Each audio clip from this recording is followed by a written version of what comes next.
Assalamualaikum warahmatullahi wabarakatuh. Pemirsa, selamat siang. Senang sekali rasanya di siang hari ini tentunya dapat kembali lagi menemani Anda bersama saya Rehana Meja dan juga rekan saya Ana Tealita. Di siang hari ini pemirsa, kami juga sudah menghadirkan beragam informasi yang telah kami rangkum dalam Apa Kabar Indonesia Siang. Ana, gimana kabarnya hari ini? Baik sekali. Hari ini juga merupakan hari yang mungkin agak tegang ya untuk kita rakyat Indonesia karena Indonesia versus Jepang setelah berhasil melawan Cina kemarin. Ini akan melakukan laga di Jepang. Nanti kita akan hadirkan liputannya langsung dari Jepang pemirsa. Tapi sebelum itu ada informasi pertama untuk Anda. Ini di mana berupaya mengejar pelaku begal yang merampas HP milik temannya. Seorang perempuan muda di kota Pematang Siantar, Sumatera Utara justru tewas setelah sepeda motor yang dikendarainya terlibat kecelakaan dengan minibus saat peristiwa kejar-kejaran terjadi. Peristiwa tragis menimpa seorang wanita muda, Rini Liviani, warga Kampung Muslimin, Kecamatan Tapian Dolok, Kabupaten Simalungun, Sumatera Utara yang tewas menjadi korban kecelakaan Senin siang. Sesaat sebelum kecelakaan terjadi, korban sedang berupaya mengejar pelaku begal yang telah merampas HP milik temannya saat melintas di Jalan Sisingamaraja, Kota Pematang Siantar. Saat upaya mengejar, sepeda motor yang dikendarai korban terlibat kecelakaan dengan satu unit minibus, hingga mengakibatkan korban terpental dan meninggal dunia di lokasi kejadian. Akibat luka serius karena benturan kuat di kepala. Nah, kronologisnya pada saat melakukan penjamretan, pelaku dengan korban sempat tarik-menarik.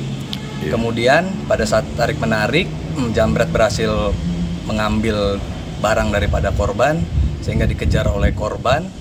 Yang kemudian pada saat dikejar terjadilah kecelakaan lalu lintas. Betul, untuk korban ada dua, satu meninggal dunia sementara sudah dibawa oleh anggota kepolisian ke Rumah Sakit Umum Daerah Pematang Siantar. Kemudian untuk korban satu mengalami luka-luka yang mana sekarang sudah dirawat di Rumah Sakit Evarina.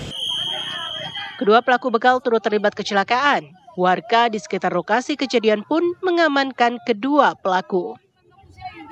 Korban yang meninggal dunia di lokasi kejadian kemudian dievakuasi petugas ke RSUD Dr. Jasamen Saragi, Pematang Siantar. Sementara rekan korban dan kedua pelaku begal dibawa ke Rumah Sakit Evarina guna mendapatkan perawatan medis. Dari Pematang Siantar, Sumatera Utara, Daud Sitohang, TV One mengabarkan.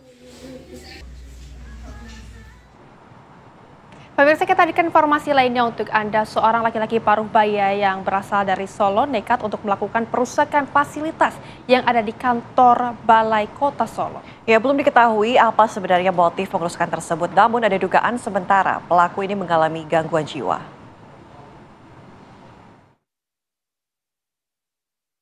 Dalam rekaman CCTV terlihat pelaku yang diketahui bernama Jumadi, warga Joyontakan, Solo, masuk ke area Balai Kota naik sepeda angin Senin pagi sekitar pukul 5.00 waktu Indonesia Barat. Kemudian pelaku terlihat berjalan sambil membawa tongkat yang terdapat sabit pada bagian ujungnya, lalu dipakai untuk melakukan perusakan. Dalam CCTV tampak mobil sedan warna hitam dipukuli bodi dan atapnya hingga kaca depan mobil pecah. Pelaku juga merusak dua mobil lain serta merusak pintu kantor. Mengetahui kejadian tersebut, petugas Pamdal Balai Kota langsung melapor polisi. Pelaku akhirnya berhasil dibekuk tanpa perlawanan saat bersembunyi di ruang sekretariat Balai Kota. Pelaku langsung diamankan ke Polresta Solo, berikut sejumlah barang bukti berupa sepeda dan tongkat yang dipakai melakukan perusakan. Komandan Regut Tim Sparta Polresta Solo, Aibda Wagimin mengungkapkan, berdasarkan pemeriksaan sementara, pelaku diduga mengalami gangguan jiwa. Untuk modusnya ya, itu diperkirakan mungkin orang itu mengalami gangguan jiwa atau depresi. Semenjak kita integrasi, kita tanya sebelum kita serahkan ke reskrim itu, mereka ngelantur jawabannya. Hanya mungkin ada ancaman atau mungkin dari orang yang mungkin kita tidak kenal mengatakan saya diancam orang ini lah, seperti itu. Mungkin stres atau dalam arti mengalami gangguan jiwa masuk ke kantor Balai Kota. Kini, kasus pengerusakan masih dalam penanganan kepolisian Polresta Solo. Polisi juga masih menunggu hasil pemeriksaan terkait kejiwaan pelaku. Dari Solo, Jawa Tengah, Effendi Rois, TV One mengabarkan. Pemirsa, ada dugaan sebuah konspirasi yang jahat di Sumatera Utara di mana setelah terungkap seorang pemuda yang awalnya ini diduga tewas kecelakaan ternyata diyakini dibunuh. Ia diduga dibunuh demi pencairan polis asuransi jiwa.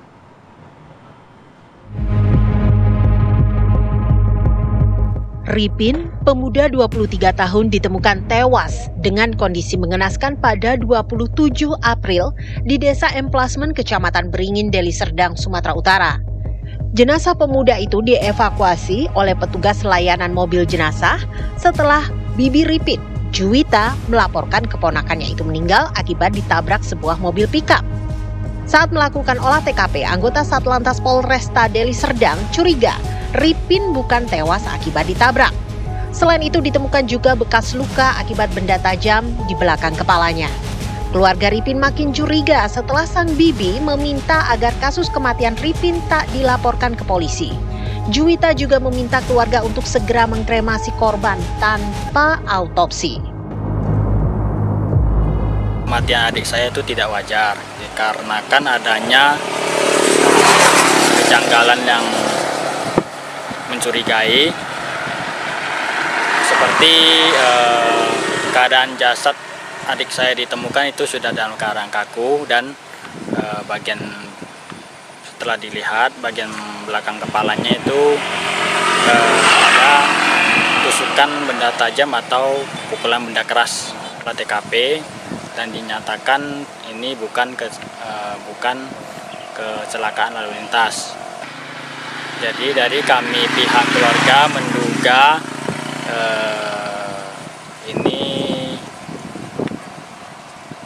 kematian tidak wajar ini adik saya, sepertinya kami menduga ini sudah dibunuh. Keluarga kemudian memberanikan diri melapor ke polisi dan kini kasusnya sudah masuk tahap penyidikan. Saat ini proses sudah berjalan. Sudah masuk ke tahap penyidikan di mana beberapa orang saksi, kurang lebih 10 orang sudah kami periksa, kemudian sudah terhadap korban juga sudah kami lakukan otopsi dan masih dilakukan pemeriksaan secara laboratoris. Kasus ini terungkap setelah Ripin diajak sang bibi Juwita untuk menginap di rumah keluarga mereka di Medan. 2 hari pertama kepergian Ripin bersama sang bibi, kakak Ripin masih bisa berkomunikasi dengan adiknya itu. Namun di hari ketiga, komunikasi hilang sama sekali. Juwita lalu mengabarkan bahwa Ripin tewas ditabrak pickup. Anehnya, sesaat setelah waktu kecelakaan, Juwita langsung menghubungi layanan mobil jenazah, bukan polisi apalagi petugas medis. Petugas layanan mobil jenazah juga mengaku curiga karena jenazah Ripin mereka evakuasi dalam keadaan sudah kaku alias sudah lama meninggal. Petugas Satlantas Polresta Deli Serdang yang melakukan penyelidikan kecelakaan juga menemukan ketidakcocokan antara keterangan para saksi dengan temuan di lokasi kejadian. Satlantas Polres Deli Serdang lalu membuat surat pemberitahuan perkembangan hasil penyidikan. Belakangan diketahui ternyata Ripin didaftarkan Juwita dalam 3 polis asuransi yang total pertanggungannya 4,5 miliar rupiah. Dari Deli Serdang, Sumatera Utara, Ahmad Supri, TV One mengabarkan.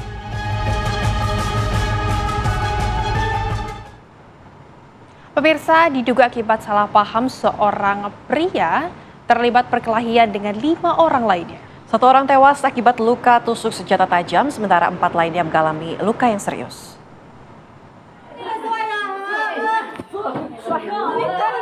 Diduga akibat dendam lama dan berselisih paham, seorang pria berinisial FG, warga perumahan perkebunan ABM Teluk Panji, Kampung Rakyat Kabupaten Labusel, menyerang 5 orang tetangganya dengan senjata tajam jenis pisau secara membabi buta.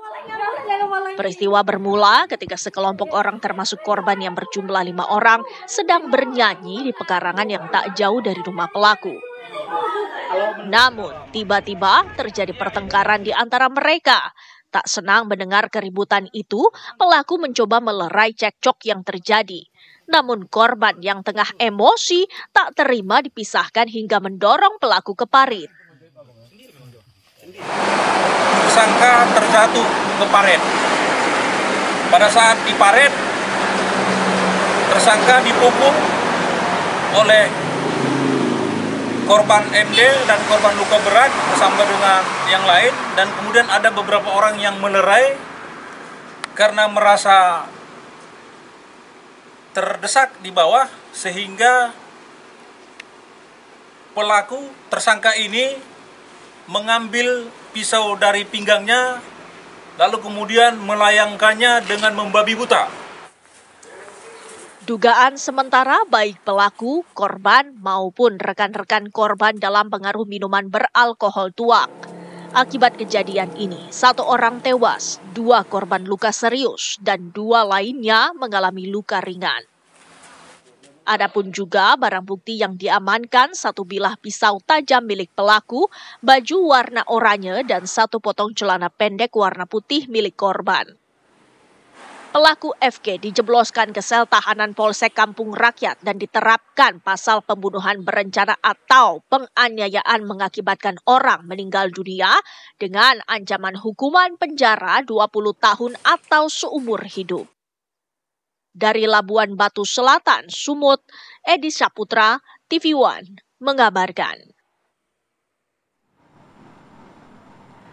Informasi lainnya untuk Anda pemirsa, istri oknum anggota polisi di Kabupaten Halmahera Selatan mengamuk di kantor polisi meminta suaminya dibebaskan. Mari, pulang. Video, pulang. Tak ada, Pak. Pulang. Video. Tak ada, pulang. Nanti tunggu sidang kode etik, Pak. Nur Hasanah Mayau sambil berekam mengamuk ketika suaminya IDM, seorang oknum anggota polisi, mengamuk saat suaminya akan ditahan Polres Halmahera Selatan. Mau bikin sampai lagi sudah lalu Mau halangi saya mau dapetin sampai lagi. Sampai lagi ini bukan pidana. Sementara di sisi Mayau, kedua anaknya terus menangis melihat ayah mereka dibawa polisi dan ibunya teriak-teriak minta ayah mereka dibebaskan. Terada, mana polisi sudah lalu bikin kita pelaki.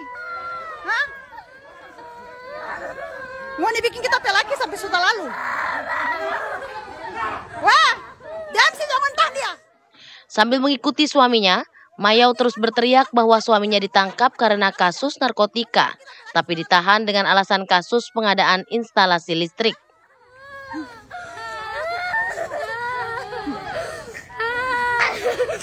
Mau bikin kita pelaki. Beberapa saat kemudian, oknum polisi yang sempat ditahan itu kemudian dilepaskan. Mau bikin kita lagi sama tahanan buronan yang memang bagaimana? Hari ini saya Iqbal Dayang Magasing. Atas nama Iqbal Dayang Magasing merasa kecewa dengan Polres Halmahera Selatan, sebagaimana saya diduga penyalahgunaan narkotika, tetapi saya ditahan dengan kasus lain. Ini ada apa sebenarnya? Baru persoalannya sudah 2 minggu, 14 hari. Status hukum saya di narkoba tidak ada. Bahkan Propam ini melakukan penahanan terhadap saya dengan mengintimidasi saya. Keluarga tidak bisa ketemu, istri saya tidak telepon pun tidak bisa. Jangan telepon. Ketemu saja tidak bisa. Itu yang kenapa sampai memang saya hari ini memang saya kecewa. Hari ini saya tidak menuntut untuk dipertahankan di Kepolisian Negara Republik Indonesia. Izin Jenderal, saya tidak menuntut untuk dipertahankan di Kepolisian Negara Republik Indonesia, tapi hak-hak saya diberikan. Usai diperbolehkan pulang, Mayau mengaku suaminya ingin pulang karena rindu dengan anak-anak dan ingin berlebaran dengan mereka. Paling kecil yang 2 saya ini sudah tertidur di meja piket sambil menunggu untuk bisa ketemu sama bapak mereka. Saya mengatakan bahwa sebentar tolong jangan ada pembatas dari ruang sel untuk bertemu dengan bapak mereka. Karena ini kan hari lebaran, setidaknya anak-anak juga kan saya berpikir masih kecil, tidak pantas untuk bisa masuk ke dalam kan. Ada undang-undang yang mengatur untuk anak-anak. Jadi saya minta kalau bisa dikeluarkan untuk bisa ketemu. Tapi belum ada respon apa-apa dari anggota jaga ini. Karena dia kan cuma diperintah untuk menjaga. Kembalilah Pak Kasih Propam sudah membawa kunci dan beliau membuka gembok di dalam. Anggota juga membuka gembok di dalam mengeluarkan suami saya. suami saya karena sudah terbawa emosi dengan suasana yang sudah menunggu begitu lama, terjadilah gerakan refleks dalam dirinya untuk berontak untuk haknya yang ingin bertemu dengan anak-anaknya. Disitulah dia memutuskan untuk ingin pulang. Sementara itu, Kapolres Halmahera Selatan, AKBP Hendra Gunawan, penahanan oknum anggota Polres Halsel, inisial Bribka IDM alias Iqbal telah sesuai prosedur. Terduga pelanggar dengan nama Bribka IDM saat ini sedang kami lakukan proses terkait dengan kode etik, yang mana dia memiliki laporan oleh masyarakat terkait dengan pengadaan listrik yang tidak sesuai dan juga bermasalah. Dalam proses kode etik ini ternyata dia melakukan pelanggaran lagi, yaitu tertangkap pada saat menerima paket narkotika ya, yang langsung ditangkap oleh Direktorat Narkoba, sehingga kita melakukan penyelidikan lebih dalam dan kita sudah melakukan tes urin. Ternyata yang bersangkutan juga positif urin. Kami perlu sampaikan juga bahwa terduga pelanggar ini ada juga laporan terkait dengan penipuan dan penggelapan terkait dengan kendaraan, yang mana ini juga sedang berproses di dalam penyidikan di Reserse Polres Halmahera Selatan. Imbas istri mengamuk dan viral di media sosial, oknum anggota polisi tersebut kini ditahan di Polda Maluku Utara dan dititipkan di sel Polres Ternate. Dari Ternate, Maluku Utara, Iqbal Hamzah, TV One mengabarkan. Kasus lain, terada. Kasus yang sebenarnya itu bukan kasus ini. Terada, pecat kita lagi sekarang. Terada, pecat. Pemirsa, 11 orang panitia pelaksana kegiatan Diksar Mahasiswa Ekonomi Pencinta Lingkungan atau Mahapel Universitas Lampung dipanggil Polda Lampung pada hari Selasa siang. Pemeriksaan terhadap 11 saksi terkait tewasnya Pratama Wijaya, mahasiswa Fakultas Ekonomi Bisnis Unila, diduga akibat tindakan kekerasan. Ke-11 orang ini merupakan panitia sekaligus mahasiswa aktif Fakultas Ekonomi Bisnis atau FEB Unila. Polisi meminta keterangan sekaligus menyerahkan dokumen terkait kegiatan Diksar Mahepel berlangsung. Satu panitia yang merupakan ketua Mahepel Unila pada pelaksanaan Diksar tidak bisa memenuhi panggilan Polda Lampung karena berdomisili di Jakarta. Sebelumnya, Polda Lampung telah melakukan pemeriksaan terhadap 5 orang peserta yang mengikuti pendidikan Daksar dan orang tua korban Pratama Wijaya Kusuma yang diperiksa sebagai saksi.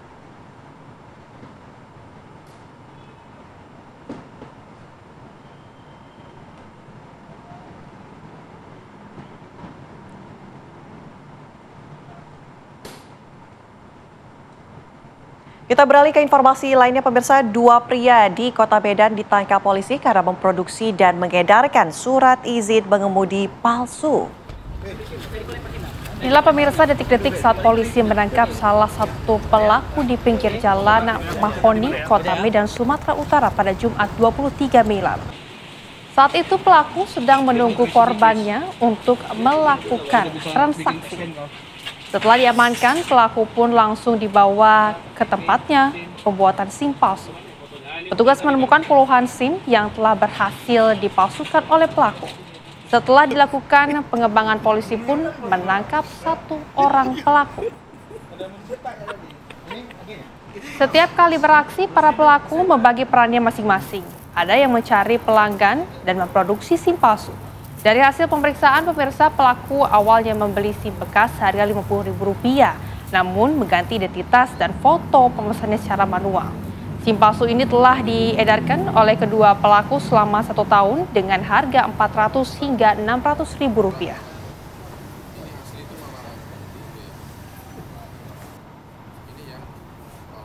Melakukan pendalaman dan ketemulah di sebuah rumah, yaitu di Jalan Garu, di Kelurahan Garu, Kecamatan Medan Timur.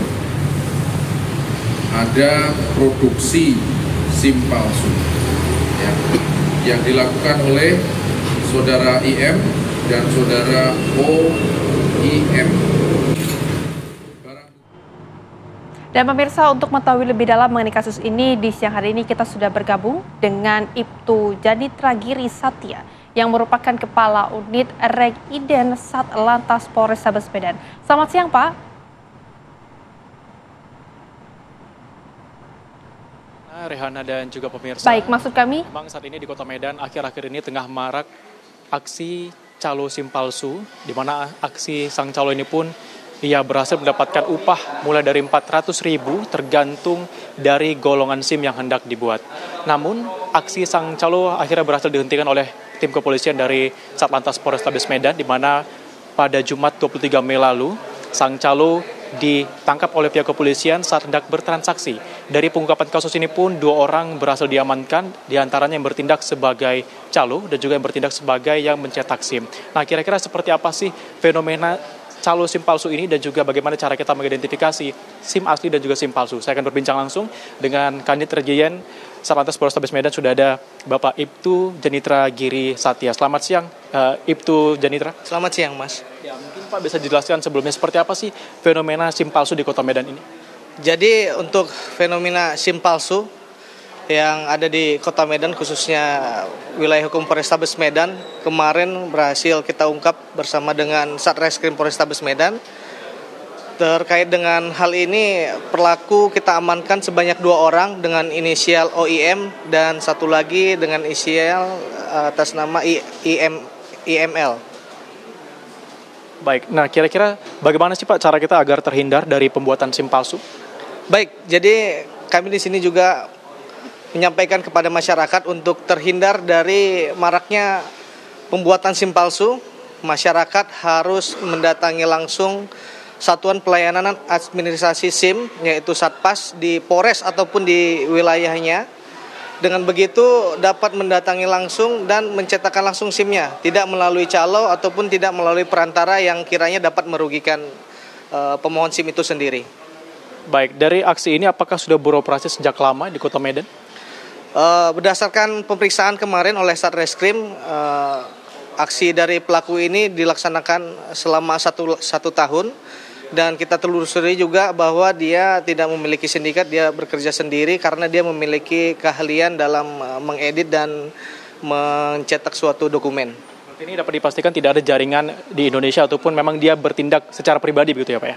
Kami pastikan demikian, namun tetap kita dalami untuk kita antisipasi hal-hal apakah dia memiliki jaringan ataupun memiliki kelompok lain tentunya. Baik Pak Ibtu Janitra, mungkin bisa jelaskan kepada pemirsa di rumah seperti apa sih cara kita untuk membedakan SIM palsu dan juga SIM asli?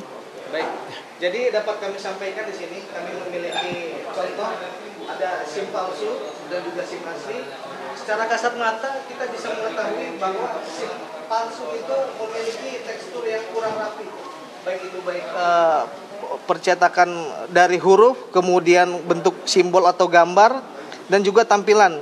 Seperti ini dapat kita lihat apabila kita saksikan secara kasat mata, tampilan stikernya terdapat kerutan dan juga tulisannya tidak rapi. Sementara kalau kita saksikan pada SIM asli, itu untuk tulisan itu lebih rapi, simbol yang ditampilkan juga lebih rapi, dan juga sudah tercantum barcode, ya. Jadi di dalam SIM ini tercantum barcode dan juga ada juga nomor registrasi pada SIM, yang mana ini dapat kita cek untuk data si pemohon SIM tersebut. Baik Pak. Mungkin pesan kepada masyarakat di rumah untuk tidak meminta jasa calo SIM palsu ini seperti apa? Baik, jadi kami sampaikan kepada seluruh masyarakat, apabila ingin membuat dokumen khususnya surat izin mengemudi dapat mendatangi langsung kantor Satpas atau Satuan Pelayanan Administrasi Penerbitan SIM. Karena sudah diatur untuk penerbitannya itu sekarang lebih mudah, lebih efisien, dan juga lebih gampang untuk memperoleh dokumen SIM ini sendiri. Baik, terima kasih Ibtu Janitra Giri Satya atas informasinya. Tadi pemirsa seperti apa cara kita untuk menghindari SIM palsu yang memang akhir-akhir ini sedang marak di Kota Medan, namun sang pelaku kini sudah berhasil diamankan oleh pihak Satlantas Polrestabes Medan. Demikian saya kembalikan ke Ana dan Rehana di studio. Baik, terima kasih. Tadi pemirsa adalah laporan langsung dari Nofri Afandi dari Medan, Sumatera Utara. Selamat kembali bertugas, Nofri. Pemirsa, Wali Kota Bekasi sambangi korban pelecehan seksual oleh seorang anak berusia 8 tahun. Informasi akan kami hadirkan usai jeda, tetaplah bersama kami di Apa Kabar Indonesia. Ada kembali di Apa Kabar Indonesia Siang, pemirsa. Kasus yang sungguh menyayat hati baru-baru ini menggemparkan wilayah Jabodetabek. Pasalnya seorang anak di bawah usia 10 tahun ini melakukan pelecehan seksual terhadap sejumlah anak yang usianya lebih muda daripada pelaku. Ya, kasus ini pun pemirsa langsung menyita perhatian pemerintah Kota Bekasi.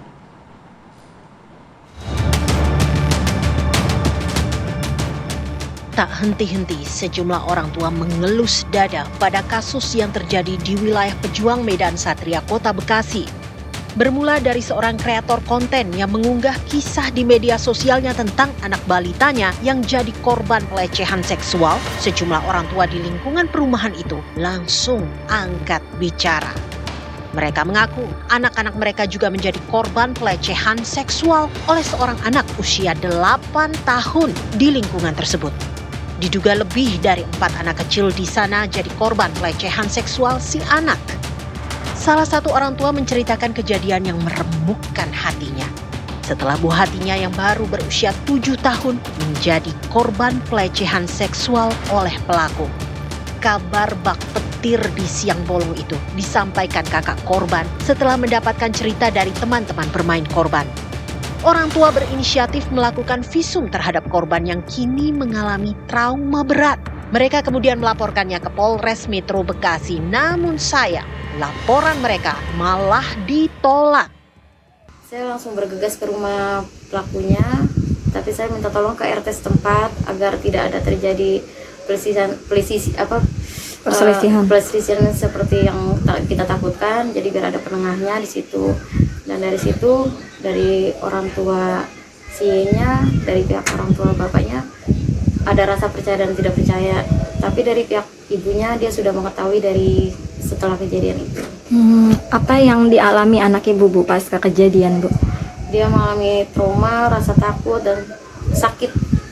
Sakit di area duburnya, badannya juga udah panas. Terus akhirnya dibawa ke rumah sakit atau gimana, Bu? Hari itu juga besokannya saya langsung laporan ke Polres dan untuk minta visum. Terus gimana, Bu? Dari hasil visum itu sudah terbukti kalau adanya luka di duburnya dan adanya pelakuan pelecehan seksual itu. Dan saya juga udah mencoba lapor untuk membuat LP, tapi dari pihak kepolisian laporan saya tidak dibuatkan atau tidak direspon dengan baik. Alasannya, Bu? Alasannya karena itu hak mereka untuk tidak mengakui atau jujur. Pelakunya ini usia berapa sih, Bu? Kalau untuk pelakunya usia sekitar antara 8 atau 9 tahun. Kalau anak ibu? 7 tahun. Memang suka main bareng apa gimana, Bu? Kalau main bareng seperti biasa sih enggak, karena setahu saya anak saya main di sebayanya gitu. Karena main bertemu di jalan aja mungkin. Bu, udah berapa kali anak ibu jadi korban oleh si pelaku dan dilakukannya di mana, Bu? Itu sudah 2 kali dilakukan, itu di tempat yang sama di dekat tanggul perbatasan kali. Oke. Selain anak ibu, ada korban lain? Sejauh ini yang saya tahu itu ada korban lagi. Udah berapa banyak tuh, Bu? Awalnya pas semenjak anak saya masuk rumah sakit, saya tahu korban itu ada 4. Dan belum lama saya tahu korban itu sekarang ada 9. Itu dari wilayah luar lingkungan saya juga. Ibu sudah menanyakan langsung, Bu, kepada pelaku, Bu, apa tindakannya ini, kenapa gitu? Saya sudah menanyakan kenapa pelaku ini melakukan hal kayak ini ke teman-temannya. Dia menjawab itu enak katanya. Terus kalau misalnya selanjutnya dari selain laporan polisi, Ibu tindakannya apa lagi? Saya selain ke kepolisian ke DP3A. Dan dari DP3A saya didampingi untuk visum, dan hasil visum udah keluar pun saya minta ke laporan lagi ke kepolisian, LP itu tidak dibuat, saya balik lagi ke DP3A dan dipanggil untuk mediasi. Tapi posisi itu saya sedang dirawat di rumah sakit, tidak bisa hadir untuk mediasi, dan dianggap kasus itu selesai atau udah ditutup. Berarti Ibu kondisi waktu itu lagi sakit, dan nggak bisa hadir. Nggak bisa hadir. Posisi saya lagi dirawat di rumah sakit. Terus kasusnya ditutup? Ditutup. Dan sekarang udah ditutup sama dari tiga kemungkinan kayaknya sih sudah ditutup karena orang DP3A-nya bilang kasus ini kita anggap selesai. Ibu doang yang nggak hadir, yang diundang waktu ibu doang atau? Saya aja sama keluarga pelaku sih, dari keluarga korban dan keluarga pelaku, tapi saya aja. Korban-korban lain ya? Enggak. Nggak ada kompensasi waktu gitu ibu sembuh? Nggak ada, ya? saya udah minta waktu untuk saat saya sembuh atau bagaimana, itu katanya tidak bisa karena waktu dan tempat sudah disediakan. Kalau saya tidak bisa hadir, anggap saja semua ini sudah selesai. Jika hal ini benar terjadi, sungguh sangat disayangkan. Warganet pun ramai meneriakan keadilan bagi para korban yang masih jauh di bawah umur dan mengecam perlakuan pada keluarga korban. Begitu berisik media sosial dengan kasus yang diperlakukan aneh ini, membuat Wali Kota Bekasi Tri Adianto risih dan memberikan perhatian khusus pada kasus yang membuat prihatin ini. Dari Bekasi, Jawa Barat, Kurnia Dwi Hapsari, TV One mengabarkan. Pemirsa, saking prihatin atas kasus ini, Wali Kota Bekasi Tri Adianto menyambangi rumah korban pelecehan seksual oleh seorang anak di Medan Satria. Pada kunjungannya ini, Wali Kota Bekasi yang akrab disapa Mas Tri memotivasi agar korban bisa kembali ceria dan beraktivitas seperti sedia kala. Mas Tri akan memberikan pendampingan penuh berupa pendampingan psikologis dan hukum kepada para korban. Korban yang ditemui adalah korban yang berusia balita. Ibu korban menceritakan anaknya kini hanya mau ditemani oleh ibunya dan tidak mau lepas dari sang ibu.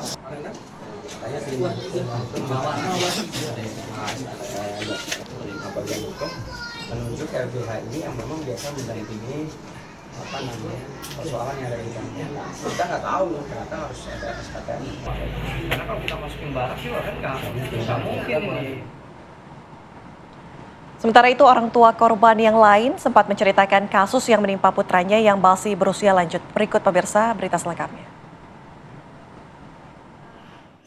Alhamdulillah tadi sudah dapat atensi dari Pak Wali Kota, sudah ada kepala dinas juga yang hadir untuk membantu dan mensupport saya gitu. Kebetulan hari ini akan dijadwalkan BAP di Polres. Sebenarnya Ibu sudah membuat laporan itu apa gimana? Pada hari Minggu saya udah datang bikin laporan, tapi laporan saya ditolak karena pelaku di bawah umur. Terus hari Selasa saya datang lagi untuk bikin laporan, diterima laporan. Terima. Apa sih Bu yang paling diinginkan dari Ibu selaku anaknya juga menjadi korban terhadap pelaku ini, Bu? Kalau ditanya apa yang mau dilakukan, sebenarnya saya bingung karena saya sadar betul anak ini masih di bawah umur, nggak mungkin dipidana gitu. Tapi dengan dibiarkannya dia terus ada di lingkungan akan terus menambah korban. Jadi harapan saya apakah bisa ada rehabilitasi atau hal yang sebagainya yang saya juga kurang paham akan hal itu. Kondisi anak Ibu ini seperti apa, Bu? Emosinya naik turun, jadi suka mukul, terus gak mau bersosialisasi. Anak saya jadi lebih murung, walaupun nanti aktif, nanti happy gitu, tapi cepet turun naiknya gitu. Apa sih Bu yang sempat adek ini omongin ke Ibu kalau misalkan lagi murung seperti itu, apa Bu? Yang selalu dikatakan ke Ya udah dia bilang takut, aku maunya sama Ibun gitu. Ibun jangan kemana-mana, Ibun di sini aja gitu. Harus nempel terus gitu ya Bu ya? Iya, harus nempel terus. Kadang juga kalau udah tidur gitu saya tinggal sebentar, pasti nangis, padahal sebelum-sebelumnya nggak kayak gitu. Ini pasti nangis kejer dan nyariin saya. Sejauh ini sudah ada pendampingan dari DP3A-nya apa baru tadi atau gimana Bu? Kalau dari DP3A sebelumnya saya sudah konseling dan tadi juga hadir lagi. Artinya belum ada, ini kan katanya kasusnya udah sebulan ya Bu atau? Belum sebulan, belum 2 mingguan. 2 mingguan. Itu artinya belum ada perubahan ke anak Ibu ya, traumanya masih berat ya? Belum ada, justru memburuk karena kan harus ditanyakan lagi kejadian yang udah terjadi dan dia nggak nyaman, jadi agak lebih menurun kalau menurut saya. Kalau dari ini Bu, berapa Bu jumlah korban yang Ibu ketahui? Kalau yang pasti itu 4, cuman ada berita-berita kalau korbannya nambah jadi 7, cuman saya nggak bisa pastikan itu, saya belum dapat buktinya. Itu kalau dilakukannya di sekitar situ atau memang semua ada di sekitar situ? Semua lingkungan itu ya? Iya. Ibu sendiri sudah bertemu dengan orang tua pelaku Bu, menanyakan langsung? Sudah. Apa responnya Bu? Meminta maaf. Pelakunya juga mengakui melakukan itu sama anak saya. Terus dia juga mengakui kenapa dia melakukan itu karena menurut dia enak. Terus orang tua pelaku meminta maaf, cuman menurut saya maaf aja nggak cukup. Saya memaafkan dengan hati yang tulus, saya memaafkan mereka, tapi tetap harus ada efek jera dan pengobatan, karena kalau begini terus akan ada korban lagi yang lain. Serta ancaman nggak sih Bu? Apa? Anak ibu Dapat ancaman nggak? Bukan ancaman, tapi rayuan. Apa Bu? Rayuan. Saat kejadian pertama, anak saya merasa nggak nyaman, sakit, dia sudah nggak mau main lagi sama pelaku. Tapi setelah itu besoknya diajak lagi, anak saya nggak mau, tapi dia alasannya, ayo kita cari keong aja.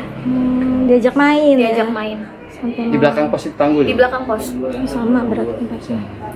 Bu, selain psikis trauma itu, anak ibu sendiri apa nih Bu? Apa ada luka? Mengalami luka dan apa sudah visum atau bagaimana Bu? Saya sudah visum, alhamdulillah nggak ada luka apa-apa. Entah apakah itu sudah sembuh karena kejadiannya sudah lama, sudah sebulanan gitu. Cuman alhamdulillah untuk fisik anak saya sehat. Untuk proses yang ditempuh sekarang ini apa Bu? Saya hari ini mau BAP, saya mau lanjut. Pokoknya saya mau kasus ini sampai selesai, pelaku mendapatkan pembinaan.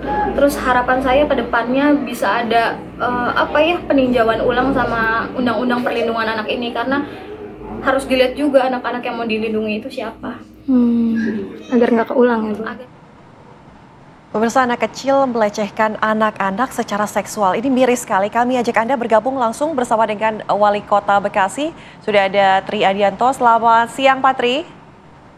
Selamat siang Mbak Ana dan Mbak Rehana. Oke, Pak Wali, tadi kan baru saja berkunjung ke rumah salah satu korban ya Pak. Sebenarnya ada berapa korban yang sudah Bapak temui atau Bapak temukan begitu dan belum melapor bahkan? Pelan-pelan kali Mbak ya, suaranya nggak jelas. Oke, ada berapa korban Pak yang saat ini sudah diinformasikan kepada Pak Wali? Oh, berapa korban ya? Ya, jadi secara umum ya bahwa banyak kejadian yang sudah ada yang dilakukan oleh pelaku, dan terus kita lakukan inventarisasi ya. Dan memang persoalan-persoalan yang lama itu kemudian diselesaikan secara kekeluargaan sehingga kemudian tidak sampai muncul ke permukaan. Jadi kami juga tentu patut bersyukur dengan keluarga korban yang hari ini dengan melaporkan secara resmi baik ke KP3A, kemudian juga ke kepolisian, dan juga tentu saya sebagai kepala daerah yang mendapatkan laporan tentu melakukan gerak cepat ya, dan di dalam rangka untuk terus bisa memberikan pendampingan kepada korban maupun pelaku, sehingga tentu kita tidak ingin kemudian peristiwa-peristiwa ini berlanjut dan menjadi sesuatu yang biasa. Ini saya kira sudah sesuatu yang sangat darurat, dan di luar harus ada satu gerakan ya untuk kemudian menghindari terjadinya hal-hal seperti ini. Baik. Pak Wali, apakah sudah bertemu dengan pelaku dan keluarganya Pak? Ya. Jadi untuk pelaku saya belum bertemu, ya, tetapi dari KP3A sudah melakukan proses pendampingan, dan saya lebih concern bagaimana hari ini untuk melakukan pendampingan kepada keluarga korban di dalam rangka untuk memberikan motivasi dan tentu bagaimana menciptakan agar anak memiliki rasa percaya diri dan kemudian tidak timbul traumatis, sehingga kemudian mereka, anak-anak ini mungkin bisa belajar seperti biasa, kemudian bermain, bersekolah, dan beraktivitas seperti sehari-hari. Pak Wali, kebijakan dari pemerintah kota bersama dengan sekolah ataupun lembaga dan juga pihak kepolisian untuk menangani khusus ya kasus ini Pak? Ya. Kami tidak saja mendampingi secara psikologi, tetapi juga kami menyiapkan juga pendampingan secara hukum, ya, sehingga tentu apabila ada celah-celah di dalam rangka untuk kemudian melakukan pembinaan yang lebih intens lagi, ya, salah satu solusi tadi ada bisa saja kemudian pemerintah untuk melakukan pembinaan ya, terhadap pelaku. Dan kami sudah meminta kepada Kepala Dinas KP3A untuk kemudian berkoordinasi dengan Kementerian Sosial.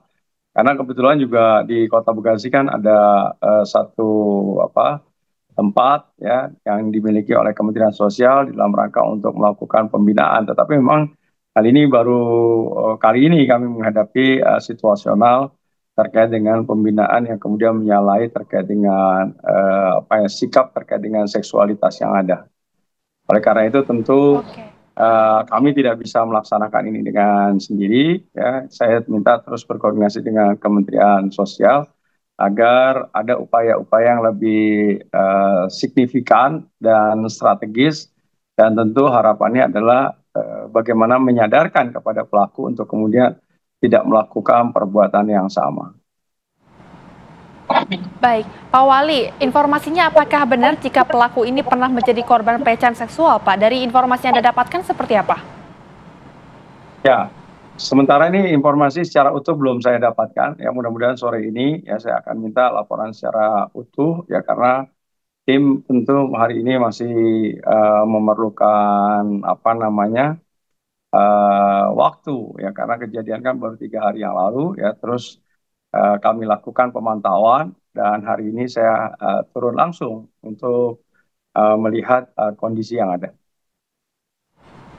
Oke, Pak Wali, mungkin adakah langkah khusus bagi lingkungan sekitar, orang tua ataupun sekolah, pihak sekolah ataupun siapapun untuk menjaga agar hal ini tidak terjadi lagi, mengingat pihak kepolisian saja sebelumnya sempat menolak untuk membuka kasus ini kembali karena memang anak masih di bawah umur, tidak ada hukum yang bisa mengikat hal tersebut, Pak. Seperti apa?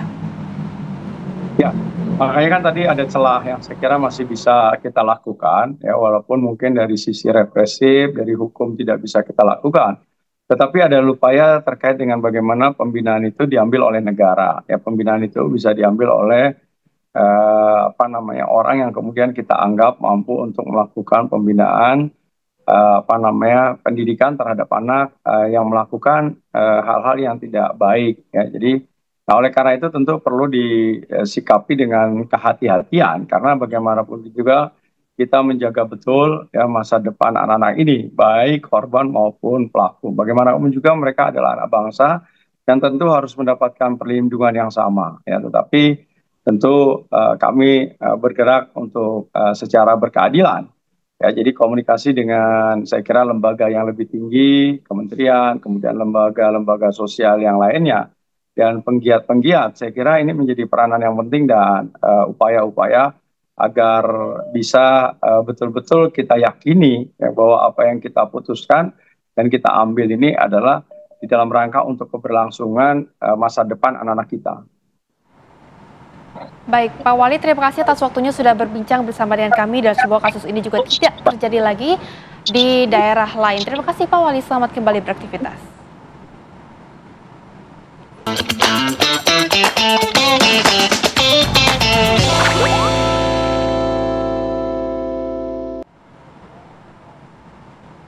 Pemirsa, kasus rasisme yang sempat menghebohkan Transjakarta beberapa waktu lalu ini berakhir damai. Sesaat lagi informasi lengkapnya untuk Anda di Apa Kabar Indonesia Siang.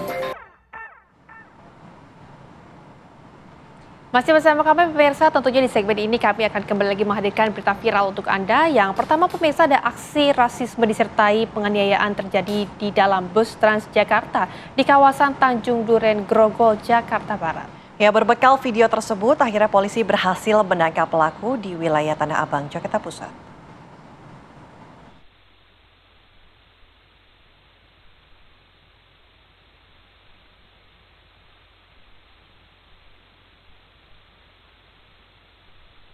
Inilah video yang sempat viral di media sosial di mana terjadi percekcokan antara seorang wanita dengan pria lansia di halte bus Transjakarta Tanjung Duren, Grogol, Jakarta Barat. Videonya Kak, nggak apa-apa. Teroris! Teroris! Ayo. Teroris! Usai video tersebut viral dan korban melaporkan ke Polsek Grogol Petamburan, akhirnya polisi berhasil mengamankan pelaku berinisial JHP, 69 tahun, di wilayah Tanah Abang, Jakarta Pusat. Usai ditangkap, pelaku langsung menjalani pemeriksaan di ruang unit Reskrim Polsek Grogol Petamburan.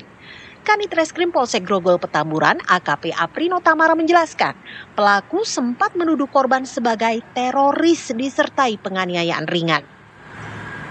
Saat ini polisi telah melakukan restoratif justice terhadap kasus tersebut karena korban dan pelaku telah sepakat berdamai. Jadi kita telah sampaikan dari pelaku sendiri mengakui kesalahannya dan juga meminta maaf, telah membuat video juga dengan korban. Korban juga telah memaafkan karena kita tahu juga pelaku adalah sebatang kara, sudah berumur lansia sekitar 60-an. Jadi tinggal Jakarta sendiri dan bekerja di salah satu gereja di Jakarta Pusat. Peristiwa tersebut viral di media sosial hingga ditonton lebih dari 10 juta kali. Dalam akun media sosialnya, korban yang bernama Sabina mengaku sudah memaafkan pelaku lantaran usianya yang sudah lansia. Pelaku juga sudah diblokir oleh Transjakarta. Wah, seram juga jadi mbaknya ya. Tiba-tiba diteriaki teroris. Teroris! Teroris! Ada masalah apa sih, Pak? Duh, yang sabar ya, Mbak. Jalan dulu, Pak. Dari Jakarta, Arif Budiman Saputra, TV One mengabarkan. Gue duluan, kenapa lo? Jalan. Perintah kamu. Apa bentuk dari kamu? Kamu jalan dulu. Pemirsa, lagi-lagi aplikasi pemandu arah Google Maps ini membuat orang tersesat. Seorang wanita yang ingin ke sebuah desa di Grobogan, Jawa Tengah, pemirsa, malah tersesat ke hutan gara mengikuti arahan dari Mbah Google.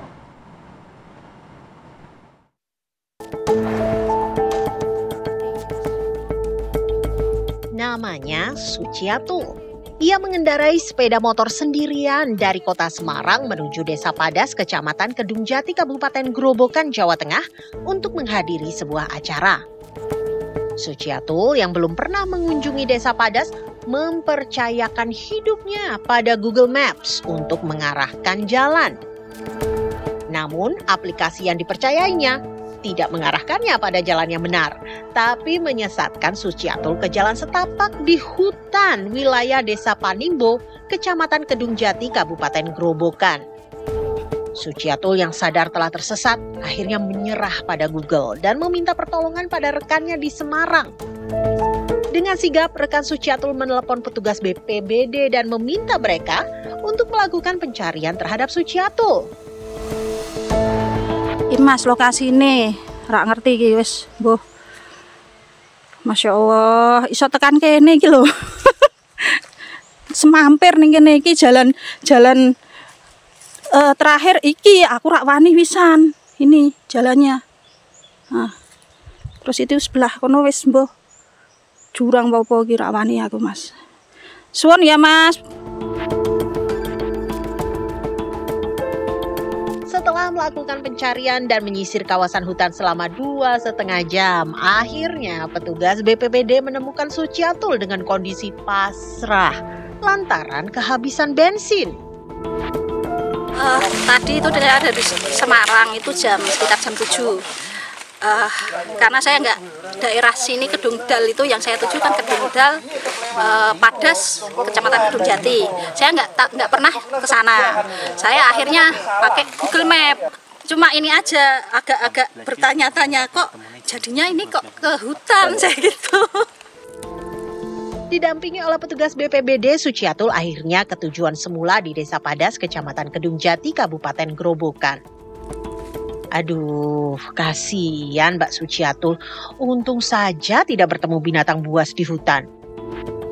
Lain kali kalau ragu mungkin lebih baik bertanya pada penduduk sekitar ya Mbak. Karena malu bertanya, Mbak Suciatul jadi sesat di hutan kan? Dari Grobogan, Jawa Tengah, Slamet Prayitno, TV One mengabarkan.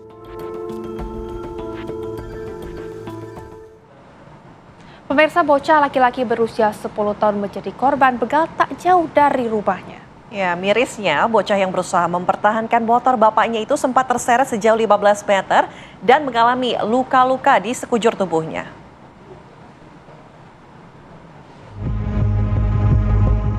Sudah jatuh, tertimpa tangga. Mungkin peribahasa ini sesuai dengan kondisi seorang bocah warga Labuhan Dalam, Kecamatan Tanjung Senang, Bandar Lampung.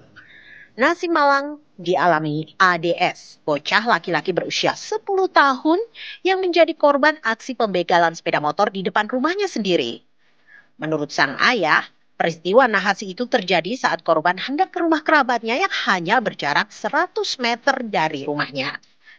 Korban tiba-tiba diadang dua pelaku berboncengan sepeda motor dengan alasan menanyakan keberadaan ayah korban. Korban yang tidak curiga dengan gelagat para pelaku kemudian memberhentikan laju sepeda motornya. Namun salah satu pelaku langsung merampas sepeda motor korban serta meminta korban untuk naik berboncengan sepeda motor. Para pelaku kemudian membawa korban ke sebuah lokasi yang sepi. Saat itulah korban dipaksa untuk turun dari sepeda motor miliknya. Namun korban yang berusaha mempertahankan sepeda motornya justru terseret sejauh 15 meter hingga mengalami luka cukup serius di bagian tangan dan kakinya. Atau sampai pertengahan jalan diturunin dan anak saya nggak mau turun, motornya dijempingin, sempat dijempingin biar anak sini jatuh. Dari jatuh itulah dia megang pedal belakang langsung keseret. Sekitar 15 sampai 10 meter lah bang, keseret anak saya ini. Apa aja yang luka sih bagian anak itu? Untuk bagian yang luka ya dengkul sama lututnya aja bang.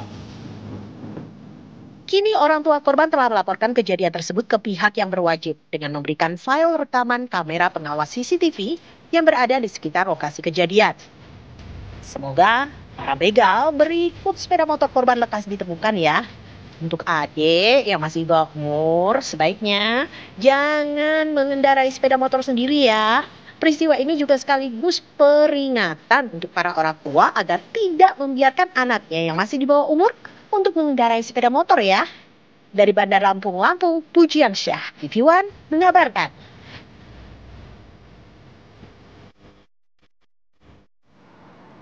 Informasi lain untuk Anda, pemirsa. Presiden Indonesia ke-6 yang terkenal sebagai pecinta seni lukis Susilo Bambang Yudhoyono meresmikan sebuah galeri di Tangerang Selatan, Banten.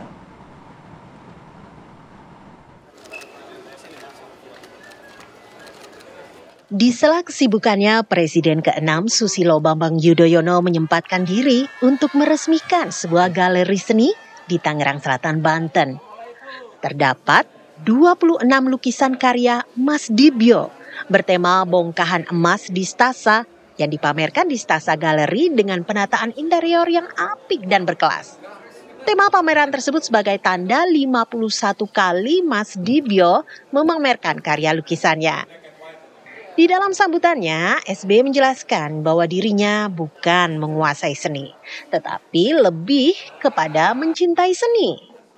Peresmian ditandai dengan pemukulan gong dan penandatanganan di batu prasasti yang kemudian dilanjutkan dengan melihat-lihat karya lukisan Mas Dibyo yang dipamerkan. Dalam acara peresmian itu hadir pula Menko Bidang Infrastruktur dan Pembangunan Kewilayahan Agus Harimurti Yudhoyono, Menteri Ekonomi Kreatif Teguh Rifki Harsya, serta Wakil Menteri ATR BPN Ossi Darmawan. Dunia terlalu panas kalau hanya diisi dengan urusan politik, geopolitik, apalagi peperangan, ekonomi, persaingan dan sebagainya. Perlu penyejuk, perlu keteduhan. Keteduhan ini sangat bisa disumbangkan oleh dunia seni, para seniman, para budayawan, termasuk para pelukis. Pemilik Stasa Galeri, Yanti Gustina berharap selain dapat mengedukasi terkait seni lukis, galeri ini juga nantinya dapat meningkatkan UMKM yang berada di wilayah Tangerang Selatan. Dari Tangerang Selatan, Banten, Bilhan Wahyudi, TV One mengabarkan.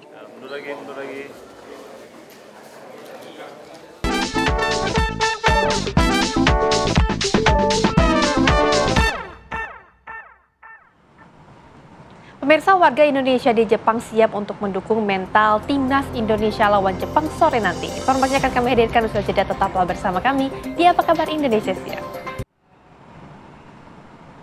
Ada kembali di Apa Kabar Indonesia Siang, pemirsa. Timnas Indonesia dipastikan tidak akan sendirian saat menghadapi Jepang pada petang nanti. Iya, karena pasalnya pemirsa, ribuan supporter timnas siap untuk memberikan semangat dengan langsung hadir di Suwita Stadium.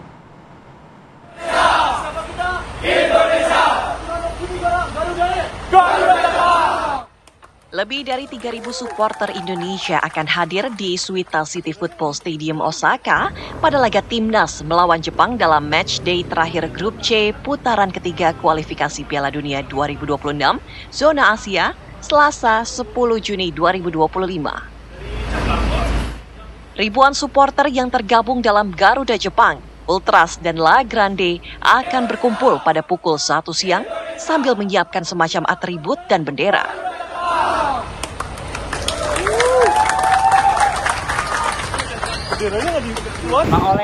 Adapun pihak pemerintah Indonesia, dalam hal ini KBRI Tokyo berharap pendukung timnas selalu mematuhi tata tertib dan norma yang berlaku di Jepang, termasuk menjaga kebersihan.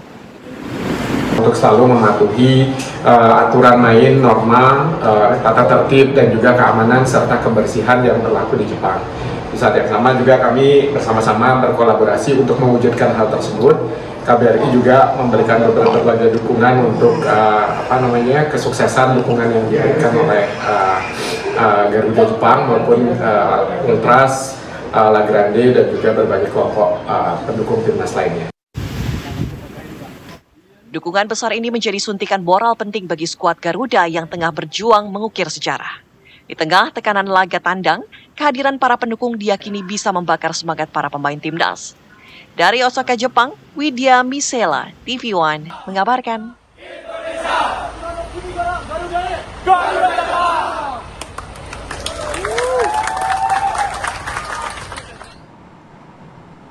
Pemirsa, Timnas Indonesia akan jalani laga pemungkas putaran ketiga kualifikasi Piala Dunia 2026 pada petang nanti di Suita Football Stadium, Osaka, Jepang. Dan untuk mengetahui persiapan Timnas Indonesia, pemirsa, kita sudah terhubung dengan rekan Widya Misela. Widya, bagaimana persiapan Timnas di sana? Silakan. Baik, selamat sore Rihanna dan Ana dan pemirsa TV One sekalian. Saat ini saya tengah berada di Stadion Suita Osaka untuk dalam laga menutup Grup C putaran ketiga kualifikasi Piala Dunia 2026 zona Asia pada 10 Juni 2025 nanti. Untuk cuaca saat ini masih terpantau gerimis dengan suhu sekitar 19 Celcius. Kemudian meski demikian tak menyurutkan semangat dari para supporter Indonesia. Tepat di belakang saya ini semua merupakan mana suaranya?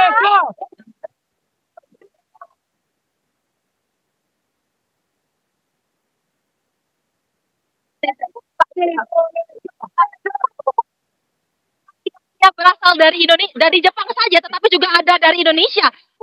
Ini salah satu supporter Indonesia yang langsung datang dari Lampung ya. Dengan siapa namanya, Bang? Mas Agus. Mas Agus dari mana, Bang? Lampung Timur. Lampung Timur. Gimana perasaannya, Bang? Untuk banget. Idolanya siapa, Bang? Gimana? Idolanya siapa? Justin Abner. Ricky Kambuaya. Ricky Kambuaya. Untuk skor, untuk prediksi sore berapa, Bang?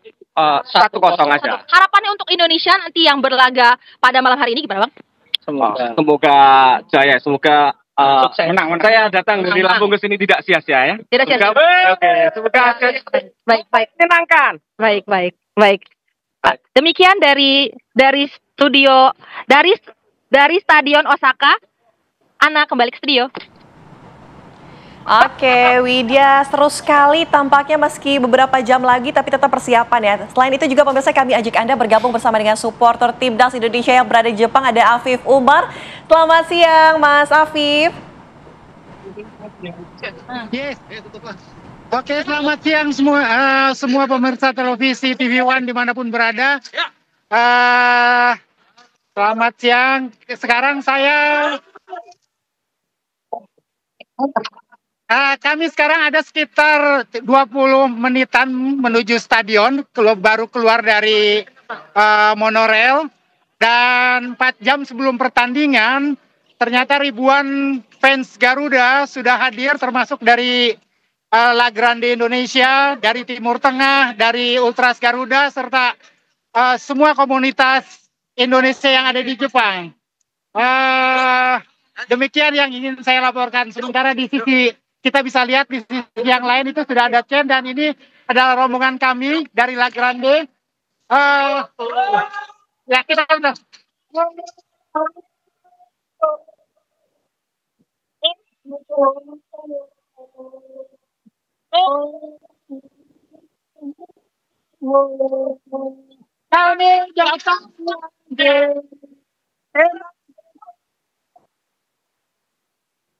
Datang bernyanyi, yo yo, menangkan kembali.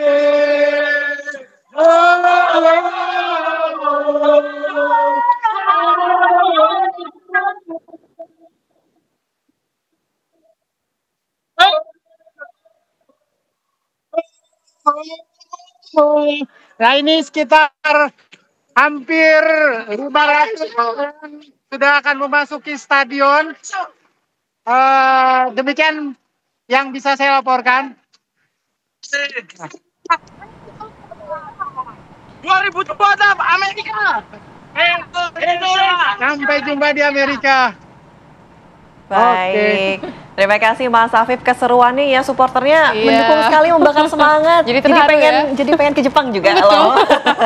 Baik, terima kasih Mas Afif dan juga Widya sudah bergabung bersama kami menceritakan keseruan supporter Timnas Indonesia. Semoga nanti Indonesia menang ya tentunya. Terima kasih, selamat siang. Pemirsa, Indonesia sudah memastikan diri lolos ke putaran keempat kualifikasi Piala Dunia Zona Asia 2026. Ya, sementara itu putaran keempat akan dilakukan di salah satu negara yaitu Qatar ataupun Arab Saudi. Menanggapi hal tersebut, pemerhati sepak bola Lumbara Satria Wangsa meminta Presiden Prabowo menjurat FIFA dan AFC untuk mengundi ulang dua negara calon tuan rumah putaran 4. Ini saya berharap bahwa Presiden Prabowo itu bisa berkirim surat kepada AFC maupun FIFA untuk men-challenge sekali lagi penetapan soal tuan rumah antara Qatar dan Arab Saudi ini. Sebaiknya Presiden Prabowo meminta kepada untuk mengundi ulang. Mengapa itu, Pak Elan? Ya, penting masa di kawasan yang sama, tempatnya di dua ini. Harusnya ada di kawasan lain dan salah satunya kan ada di Indonesia. Dan kan kita juga masuk. Oleh karena itu kami berharap bahwa Presiden Prabowo bisa men-challenge keputusan ini dan berkirim surat kepada AFC maupun kepada FIFA untuk mempertimbangkan lagi keputusan ini. Selain itu juga Irak juga melakukan protes. Saya dapat kabar dari pemerintah bahwa Irak juga protes terhadap penetapan Qatar dan Saudi sebagai tuan rumah. Tapi Irak kan sudah mengirimkan surat protes, Pak LM. Apakah timnas ini juga akan menyusul setelah itu?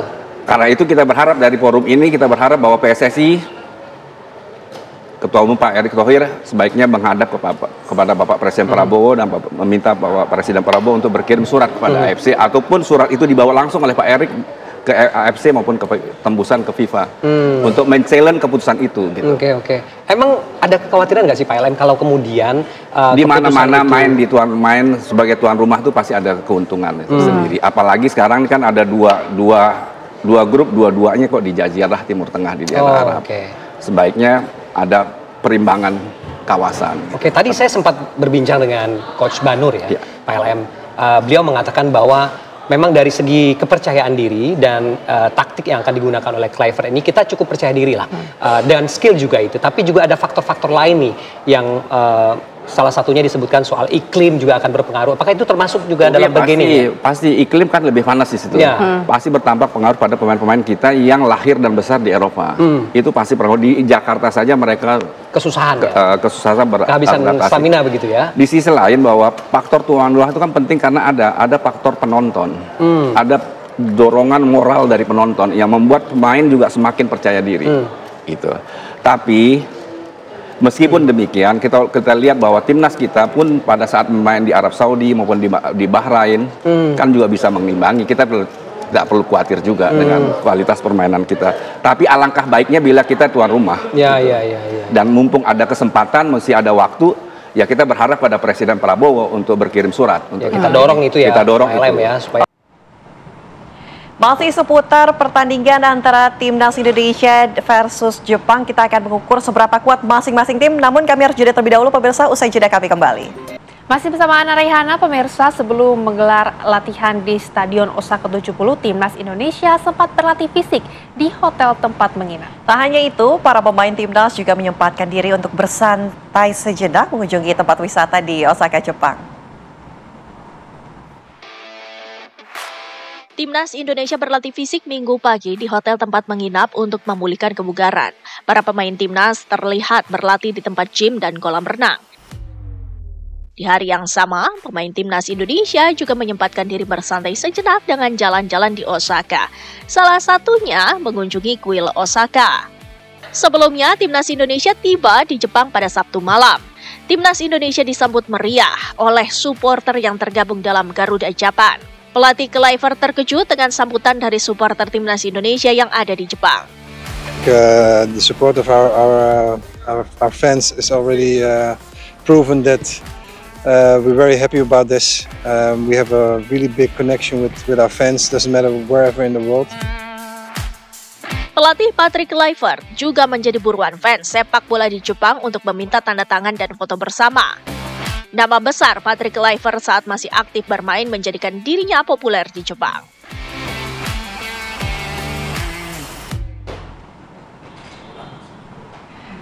Pemirsa, dari nama-nama pemain Jepang yang bermain di level klub Eropa, ada satu sosok yang patut diwaspadai oleh lini belakang Indonesia andai ia diturunkan.